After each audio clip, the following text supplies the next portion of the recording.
Hello and welcome back to another FRS K24 swap video. I'm hoping this is the last install video since almost everything's buttoned up. The only thing left to install is my Haltech. Okay, I'm going with the Elite 1500, which is the main brains of the operation. I'm also going for wideband 1, which is where your wideband plugs into, and this Kpower ECU jumper. This essentially replaces the factory ECU in the FRS Build I. That way it still can use some of the CAN bus controls and gauges and other electronics in the car will still work with this, so everything should be like its stock essentially. It also comes with a little conversion adapter harness which goes from the Elite to this ECU, and this ECU will go to the actually chassis harness. So let's put that in the car. I am going to have to take out the glove box to get access to everything underneath the dash. I have the Super Lap Battle GOTC race to keep me company while I rip apart my dash, which was a lot more complicated than I was expecting. Essentially the whole center console has to come out. So the AC controls came out, took the bottom tray underneath the steering wheel had to come out. Pretty much took everything out of here just to get access to where my ECU is, which is up here in the corner. So now I need to take this thing out. So for the AC controls, if you have this style AC, I didn't disconnect the wire from this thing. I just took the whole assembly out of that. Also be a good time to place your cabin air filter. Mine was pretty nasty. Okay, I got my ECU out. It's just two 10 mils that hold it in there. Got it unplugged. But now I need to steal the casing from this.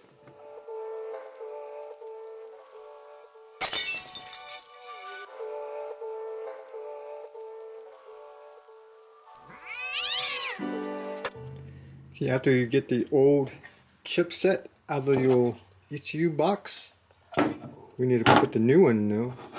But we're gonna have to cut a hole here. That way that this plug sticks through it.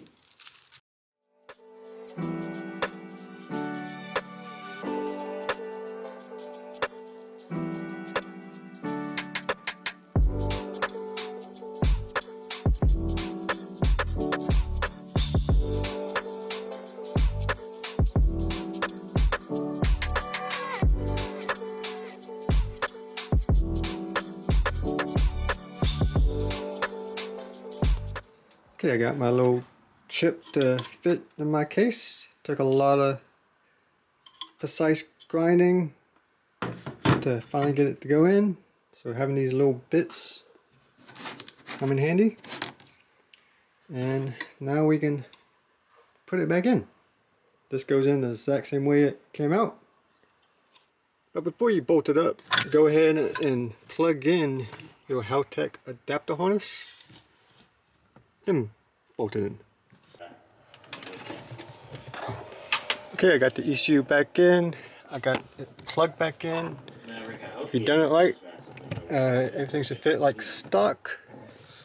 Just have this going where you can still get to it. Get the best you can. Jackie's on the TV. Mental preparation too. You know, you're thinking in the car. You're okay, for the where you need to brake, Haltech, where you need to get on the gas. You can put it where you want. Where you need to turn it. I'm thinking I'm going to mount it to the top of the glove box here. Okay, I have my Haltech mounted to the top of the glove box. Pretty sturdy. And I can still get to it if I need to. The only thing I'm worried about is running the wires. I might have to chop into this a little bit. I'm not sure yet. I'll find out when I test fit it. Okay, I got my dash temporarily mounted. I want to show you how I got everything before I put this stuff back together. Got the big harness plugged into the Haltech. Then there's like a little pigtail that comes off the harness. One of those plugs into the Haltech in the front. There's a little access cover. And the other side plugs into this little wideband thing. And the other plug on the wideband goes to the wideband. Okay, I got most of the dash in and somewhat secured. It's not 100%. I just did the main things and plugged in a few things because I wasn't sure what all need to be plugged in whenever I start the car or put the tune on the ECU. I have the wideband module essentially behind here. I'm sure you probably won't be able to see it, but it's back there somewhere. I still need a zip tie and secure all the wires and all that stuff, but I'm going to do that after the car is running. Make sure everything's good to go first. But before we hook up the laptop and start messing with the tune and all that stuff, there's some pretty important stuff I still need to do. Don't want to forget. There's all the oil and trans fluid and coolant. So I need to put all my fluids in.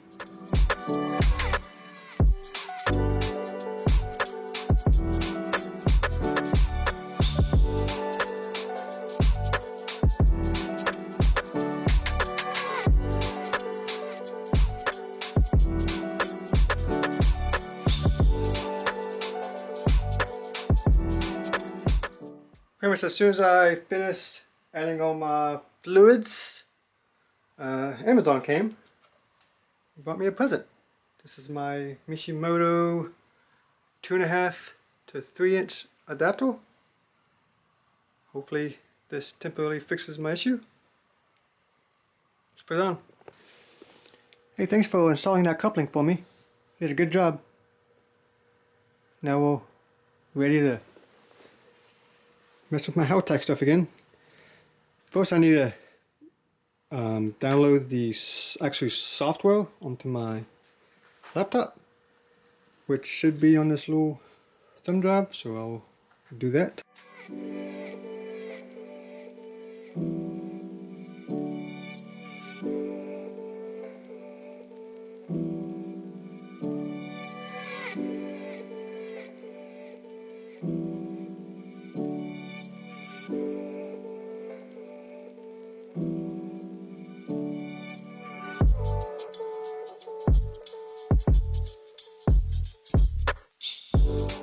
Just to be honest, I'm not super familiar with this software.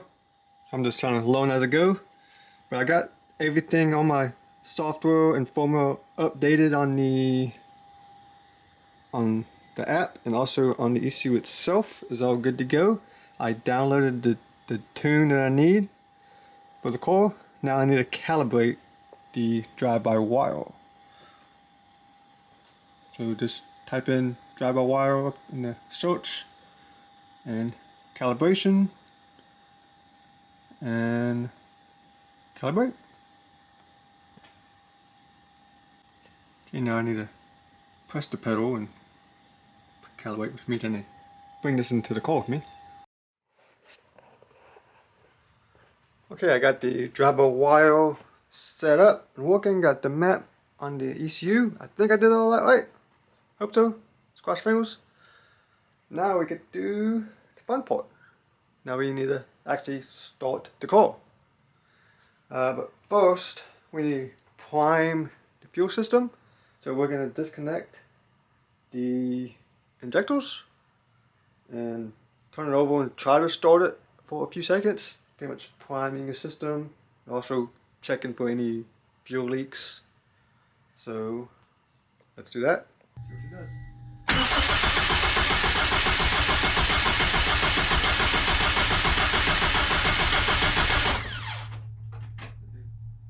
Do this a few times.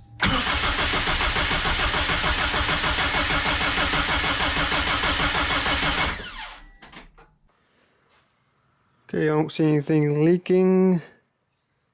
I don't smell fuel, So that's a good start.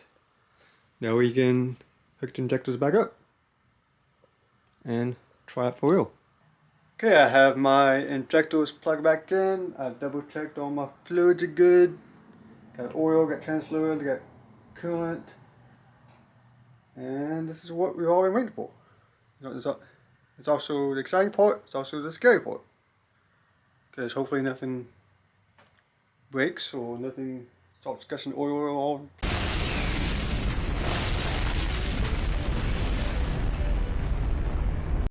Just cross our fingers and everything's good. It's going to be super loud in here.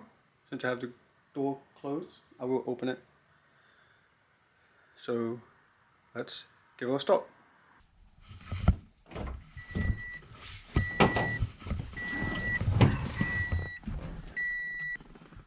Wish me luck, buddy.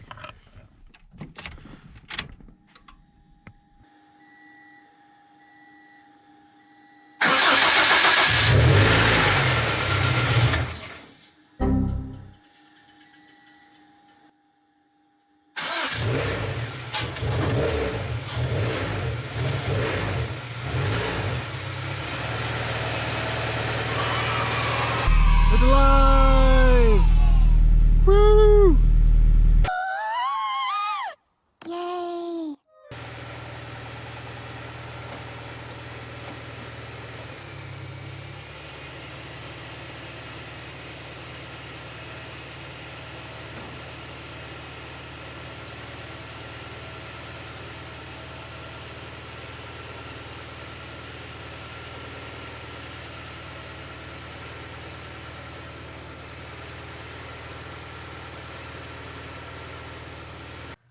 Hey, she's alive!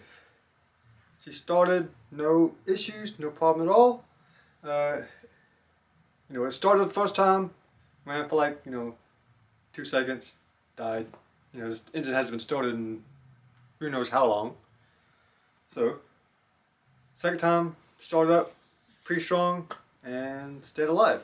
It ran great, no issues, I don't see anything leaking or anything. Nothing's noticeably wrong yet, so that's all good. But she's not 100% done. We still need to bump the cooling system. Make sure the coolant stays nice and happy, and it's not going to overheat. So I need to take the wheel off jack stands and leave the front elevated and let it run for a while, get it all nice and hot, warmed up. Make sure like the thermostat's working and things are circulating and has enough coolant in it. So I'm gonna do that. You probably don't want to watch me do that, so I'll see you in a minute. One eternity later. No joke, I've been trying to get this car to bulb, trying to get the damn thermostat to open all day. I finally did it.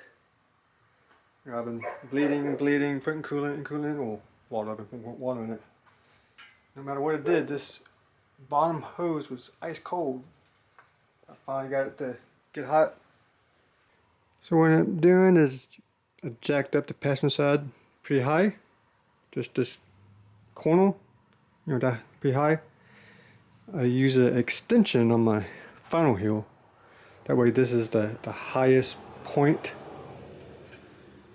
And I disconnected my 2 fans because they were keeping, just sitting here, it was keeping the coolant too cool when it opened the thermostat, and my hose was pretty much ice cold all day, even though I've ran this thing like a million times. Now it's finally hot, which means the thermostat open. Maybe we can travel.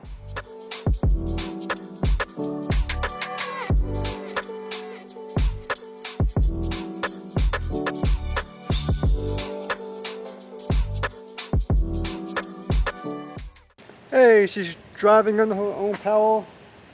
Got the coolant system booked. Was a big pain in the ass. Took a while to do. I pulled the car around back just to make sure gearbox is working, shifting gears. I haven't taken on its first road test yet. Still need to put things back together. Like bumper needs to go on, hood, the under tray, also a lot of the interior plastics and stuff. As soon as you go on, might want to clean some things first. She's a little dirty. Okay, I've changed my mind. I'm gonna go take it around the block, have a little test drive before I start putting the other bits back on. I think it'll be okay.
Okay, that's it for this video. The 86 is doing good so far. I'm gonna drive it for a few days and kind of test her out, you know, maybe fine tune some things and give you a kind of an overall review and a final reveal in the next video. So definitely come back for that after I've had a few days to drive her, figure her out and stuff. I'm sure the Lotus is happy to be back inside. It's been out in the carport for a few months now, but she was covered. Now she gets to have her home again for now. But if you've made it this far through all these videos, I want to say thank you. You are a legend and you are awesome. But come back for the next video. It'll be kind of the finale, I guess, of this build series. And thanks for watching. Peace out.